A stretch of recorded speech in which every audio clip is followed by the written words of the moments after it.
Hey guys, in today's video, I'm going to show you how to pull together sensory bins for a St. Patrick's Day theme. Let's go.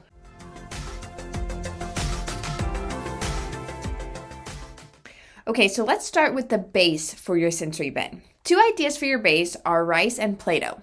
Those are the two that I'm going to share with you today, but you could also use things like sand or beans or a variety of different bases that would work for this.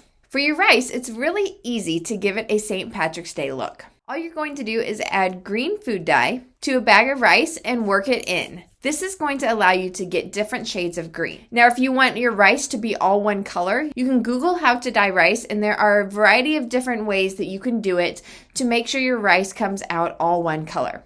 I love doing it this way because I love the different shades and it's super easy to make. Your Play-Doh is also very easy to make with ingredients that you probably already have at home. A link to the recipe that I use to make my Play-Doh is going to be listed in the description below. And when making your Play-Doh, you can go ahead and add the food dye in while you are stirring it on the stove. I tend to not do this because I want to split my Play-Doh into different sections and make them different colors. So I just leave it white, and then to make my colors, I add the food dye to the dough after it's cooked and knead it together until it's the color that I want it to be. Once your bases are done, you're ready to start putting together your sensory bins. Some of the best places to look for items for your sensory bins are your local dollar stores and even your Target dollar spot. For the items I use today, I will have links to similar items that you can get from Amazon that you can order and have directly shipped to you.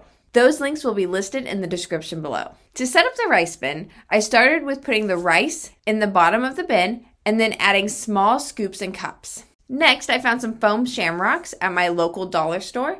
And then I wanted to add a rainbow element to the bin. So I gathered pipe cleaners in a variety of colors and cotton balls to use as clouds. I would also add some plastic coins for your pot of gold. For your Play-Doh bin, you can use the same items I just mentioned, but you will replace the rice with Play-Doh. Even though you're using the same items, the kids will enjoy getting to play with them in different ways. I would maybe even cut the pipe cleaners in different sizes so the kids can make a rainbow in the Play-Doh. For this bin, I would also probably leave the cotton balls out as they can make the Play-Doh messy.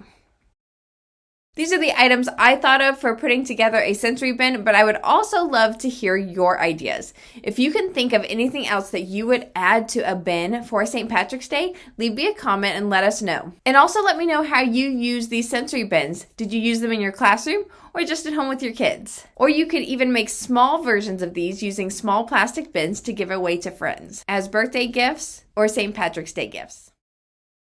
And again, you can find links to items similar to these listed in the description below so you can have these items sent directly to you. Thanks for joining me today, and I will see you next time.